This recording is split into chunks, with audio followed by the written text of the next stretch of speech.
The warning unheeded. The vast chamber of the Galactic Hegemony Council fell silent as Ambassador Zeth of the Valorian Enclave approached the central podium.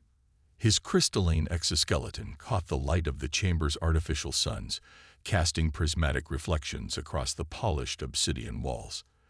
The 300 representatives of the most powerful civilizations in the known galaxy watched with varying degrees of interest and disdain. Supreme Chancellor Oryx, whose six-limbed form towered over the other council members, gestured for Zeth to begin. Esteemed members of the hegemony, Zeth's translator device converted his harmonic vibrations into the standard galactic tongue. Our deep space monitoring stations have detected significant developments from a previously catalogued world in Sector 8723, locally known as Earth. The dominant species there, humans, have progressed at an unprecedented rate that demands our immediate attention. A ripple of murmurs spread through the chamber. Sector 8723 was considered unremarkable, a backwater region far from the central trade routes and strategic interests of the hegemony. Zeth activated a holographic display, showing a blue-green planet orbiting an unremarkable yellow star. Humanity has advanced from rudimentary metallurgy to rudimentary space exploration in less than 10,000 years, a timeline that defies all established developmental models. Grand Admiral Krell of the Draconian Empire snorted, his scaled nostrils flaring. 10,000 years is hardly remarkable. The Exerloids achieved similar advancement in 8. With respect, Admiral, Zeth countered, the Exerloids had the advantage of a stable environment and unified global governance. Humans have achieved this while experiencing over 12,000 major conflicts, 57 near-extinction events, and persistent political fragmentation. Their adaptability is unlike anything in our records. Chancellor Oryx leaned forward, her compound eyes narrowing. Your point, Ambassador. My analysis suggests that if humanity continues its current trajectory, they will achieve interstellar capabilities within the next century. More concerning is their psychological profile. Zeth displayed a series of images, humans in various environments, from Arctic tundra to scorching deserts, from deep-sea stations to orbital habitats. They thrive on challenge. Where other species seek equilibrium, humans pursue constant change. They're pathologically curious and demonstrate remarkable cognitive flexibility. Minister Thax of the Mercantile Consortium waved a dismissive tentacle. Another alarmist report from the Valorians. You said the same about the Proxians, yet they collapsed after a single resource crisis. The Proxians lacked humanity's resilience, Zeth insisted. Humans have survived multiple planetary catastrophes. They've developed technologies specifically designed to operate in environments that should kill them. Their fiction, their entertainment, frequently centers around overcoming impossible odds. This mentality permeates their culture. Grand Strategist Vex of the Mechanized Collective analyzed the data with cold precision. Their technological capabilities remain primitive. Their weapons would be ineffective against even our most basic defensive systems. Their computational networks are chaotic and vulnerable. Their current technology is not the concern, Zeth emphasized. It's their rate of adaptation. Over the past century alone, they've gone from basic flight to landing on their satellite and sending probes beyond their solar system. Their computational technology has advanced exponentially. They've mapped their own genome and begun genetic engineering. Their theoretical physics is approaching an understanding of dimensional mechanics. Chancellor Oryx silenced the growing skeptical murmurs with a raised hand. What action are you proposing, Ambassador? Immediate diplomatic contact, followed by an invitation to join the hegemony as a protected species. We should guide their development rather than risk confrontation later. The chamber erupted in derisive laughter. Admiral Krell's booming voice rose above the others. You suggest we treat these primitives as equals. They haven't even unified their own planet. Minister Thax calculated rapidly. The resources required for diplomatic integration would exceed the potential benefits by a factor of 7. Economically unsound. Strategist Vex added, Their fragmented governance makes meaningful diplomatic engagement inefficient. Who would speak for their entire species? Chancellor Oryx studied the images of Earth for a long moment. Your concerns are noted, Ambassador Zeth, but the Council finds them premature. Earth remains classified as a Category 3 developing world. Standard observation protocols will continue. No contact is authorized at this time. Chancellor, I must insist, Zeth began. The Council has ruled, Oryx stated firmly. This matter is closed. As the Council moved on to other business, General Kazan of the Hegemony Defense Force approached Zeth privately. Unlike the others, Kazan's species shared certain traits with humans. They were adaptable survivors themselves, though with a much longer evolutionary timeline. Your warning won't go completely unheeded, Ambassador, Kazan said quietly. I'll authorize a small reconnaissance mission to Earth's solar system. Discreet observation only. Zeth's crystalline form dimmed slightly. I hope that will be sufficient, General. But I fear we may already be too late. On Earth, unaware of the distant deliberations that had just taken place, humanity continued its relentless drive forward. In research laboratories across the planet, scientists pushed the boundaries of understanding in quantum mechanics, artificial intelligence, and bioengineering.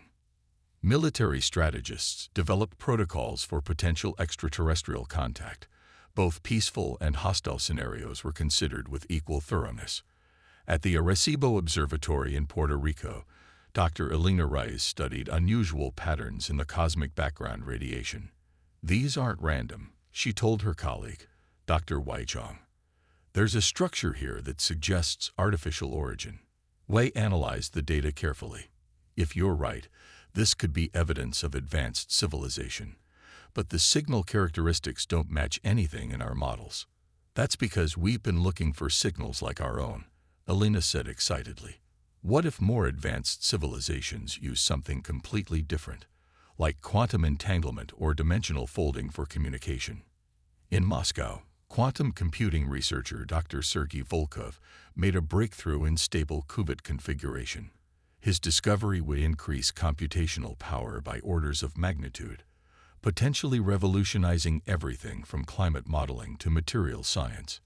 In Nairobi, the Pan-African Space Coalition launched its newest satellite, equipped with experimental gravitational wave detectors that could potentially map distortions in space-time caused by massive objects or by the propulsion systems of hypothetical spacecraft.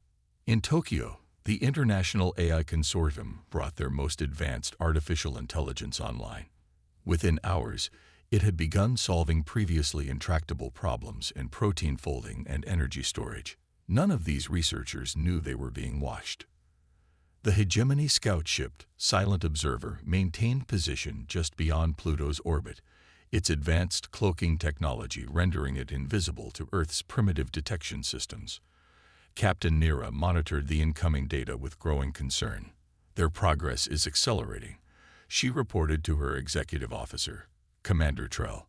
In the 3 cycles since our arrival, they've advanced their quantum computing capabilities by approximately 23%, their space observation technology by 17%, and their energy production efficiency by 8%.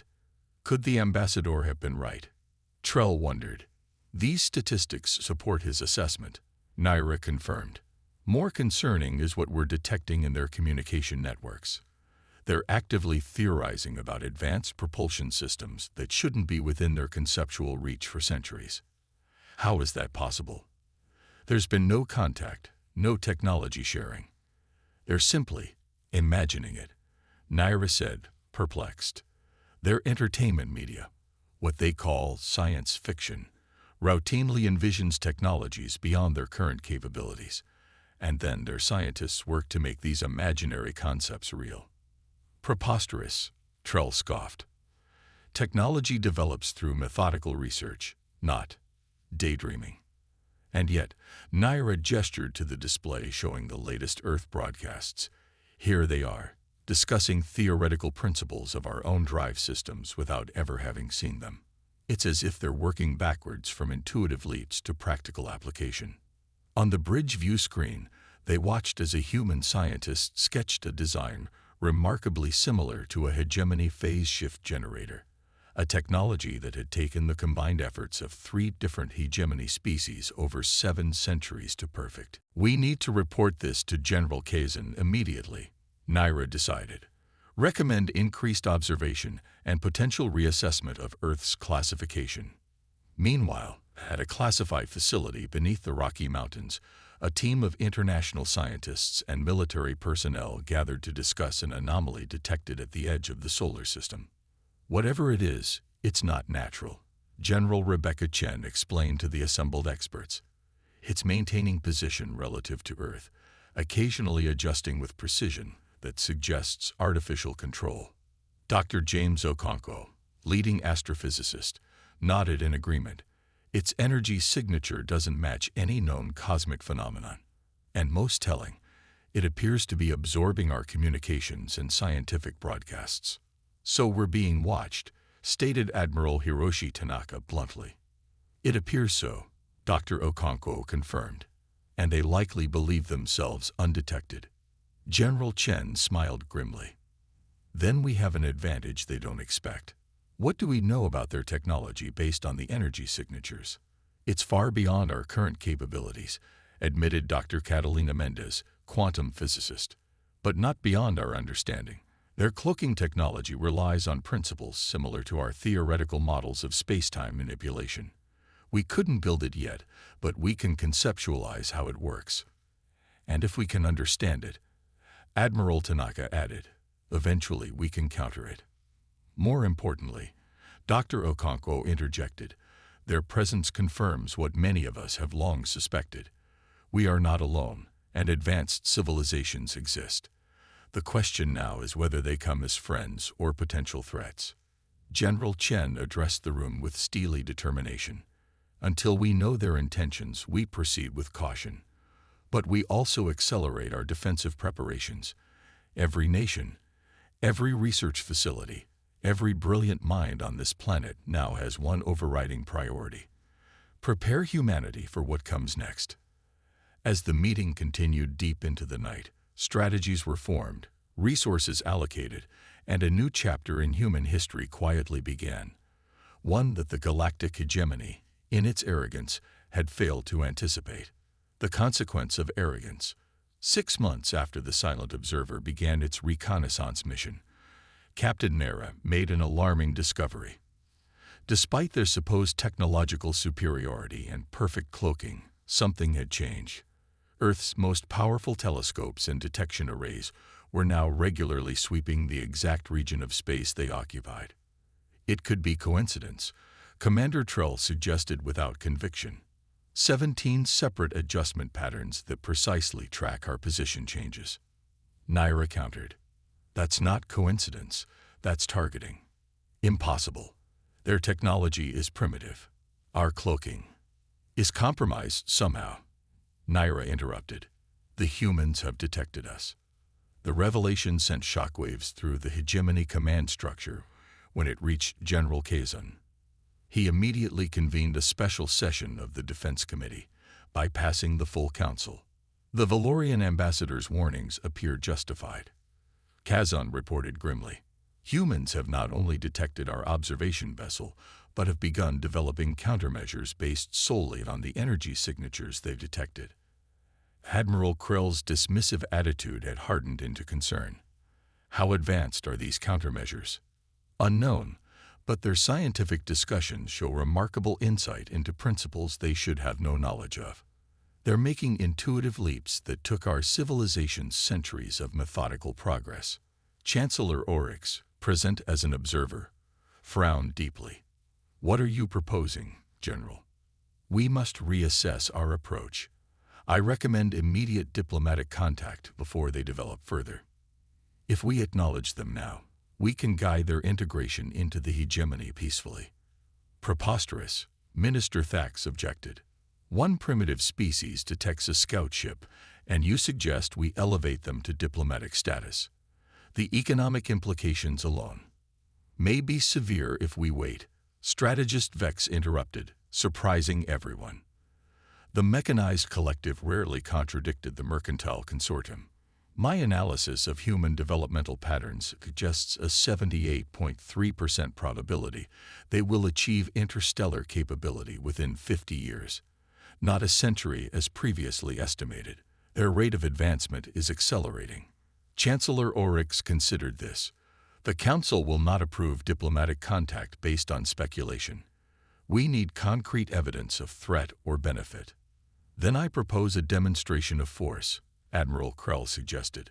A small battle group to establish dominance and offer them protected status under military supervision. Their technological insights could prove valuable if properly harnessed. The suggestion gained traction among the committee members. Only Ambassador Zeth, invited to provide context for his original warning, objected. This approach fundamentally misunderstands human psychology, he insisted. They don't respond to dominance displays by submitting. They resist. Their entire history is filled with examples of smaller forces defeating technologically superior ones through adaptation and unconventional tactics. His objections were noted and promptly overruled. The committee authorized Admiral Krell to lead an expeditionary force to Earth. 5 battlecruisers, a display of overwhelming force by hegemony standards. On Earth, preparations had reached a fevered pitch. The mysterious observation vessel had been under constant surveillance for months, its technology studied remotely. Every nation had contributed their best scientists and resources to a unified defense initiative. Dr. Elena Reyes, now heading the Xenophysics Division, presented her findings to the Earth Defense Council. We've managed to reverse engineer several principles from their energy signatures. Most significantly, we believe their defensive systems rely on phase-shifted energy fields that operate on predictable frequencies. Can we disrupt these frequencies? Asked General Chen. Theoretically, yes. Dr. Volkov's quantum computing team has developed predictive models that can identify vulnerabilities in their system. We've constructed prototype weapons that should be capable of penetrating their defenses. Admiral Tanaka reviewed the tactical simulations. Our conventional weapons would be useless, but these new disruption devices show promise. How many can we deploy? 57 functional prototypes, Dr. Mendez reported. Enough to arm our most advanced fighter craft and satellites. Production is scaling up daily. It won't be enough if they come in force, General Chen noted grimly. It doesn't need to be, Dr. Okonkwo countered. We don't need to defeat them completely. Just demonstrate that we're not helpless. History suggests that's often enough to change the dynamics of first contact. The early warning system activated 3 days later. Multiple objects had entered the solar system at impossible speeds, decelerating as they approached Earth orbit. Admiral Krell's flagship, the Inevitable Dominance, led the hegemony battle group into position. Earth's primitive detection systems would have only just noticed their arrival. Their faster-than-light transition would have appeared as a sudden flash in the outer asteroid belt. Open communications, Krell ordered. Standard first contact protocol. Offer them protected status in exchange for immediate surrender and technological integration. Communications Officer Vren complied, broadcasting the hegemony's message on all frequencies. People of Earth, your planet has been claimed by the galactic hegemony. Your resistance is unnecessary and futile. Accept our dominion, and you will be protected. Reject our generosity, and you will be subjugated. You have 1 planetary rotation to respond. The message was translated into Earth's 12 most common languages and accompanied by a demonstration of power, a precision strike that vaporized an uninhabited island in the Pacific Ocean. Krell settled back in his command chair, satisfied. Now we wait for their inevitable capitulation. The response came 90 minutes later, not in words, but in action. Admiral, Tactical Officer Zorn shouted in alarm. Multiple small craft launching from Earth's surface and orbital platforms. Primitive fighters, Krell dismissed. Their weapons cannot penetrate our shields. They're not using conventional weapons, Zorn reported, confusion evident in his voice. Energy signatures are. Unusual. Before Krell could inquire further, the first wave of Earth's defenders engage. Small, agile craft, clearly designed for atmospheric flight, but modified for space operations, swarmed around the hegemony vessels. They fired weapons that emitted no visible energy beam, no projectile, nothing that registered on standard defensive scanners. Yet the impossible happened. Shield failures cascaded across the hegemony vessels. How? Krell demanded as damage reports flooded in. Their technology is primitive. They couldn't possibly. Sir, they're targeting specific shield frequencies, Zorn reported incredulously. Somehow they've identified the exact resonance patterns of our defensive systems. A second wave attacked, this time with conventional missiles that now faced no energy barriers. Explosions rocked the battle group. Two smaller vessels lost propulsion entirely, drifting helplessly in Earth orbit. Return fire, Krell ordered. Full weapons barrage on their major population centers. Weapons Officer Traz hesitated. Sir, we can't. Their first attack specifically targeted our weapons control systems. We have only point defense capabilities remaining. On Earth, in the Unified Command Center, Dr. Rice watched the battle unfold with a mixture of awe and trepidation. The disruption fields worked better than we anticipated. Their shield technology is now fully mapped and vulnerable. General Chen nodded grimly. Launch the second phase. Let's show them humanity isn't so easily conquered. A new message was broadcast to the hegemony fleet, this time from Earth to the aliens. Attention, Galactic hegemony vessels. Your unprovoked aggression has been met with appropriate defensive measures. We have disabled but not destroyed your ships to demonstrate our capabilities while showing restraint. We offer you this choice. Depart peacefully and acknowledge Earth's sovereignty, or escalate this conflict and face complete neutralization. Unlike you, we do not demand surrender, only respect. You have 1 hour to withdraw. In the hegemony flagship, Admiral Krell faced a decision unlike any in his long military career. The supposedly primitive humans had neutralized hegemony technology through sheer ingenuity and adaptive analysis. The battle group was crippled, unable to mount an effective offensive, yet the humans had deliberately avoided destroying them. How? He demanded of his science officer. How did they develop countermeasures so quickly? Science Officer Ryler reviewed the analysis. They appear to have reverse-engineered our shield technology purely from observing our scout ship's energy signatures. Their adaptation rate is unprecedented. They observed, theorized, and implemented in less time than it takes us to approve a new weapons test. Communications Officer Vren interrupted. Admiral, we're receiving a direct transmission from the Hegemony Council. Chancellor Oryx's holographic form appeared on the bridge. Admiral Krell, we have monitored the situation. You are ordered to cease hostilities immediately and withdraw from Earth space. Chancellor, with reinforcements we can still. No, Admiral. The Defense Committee has received Ambassador Zeth's final analysis.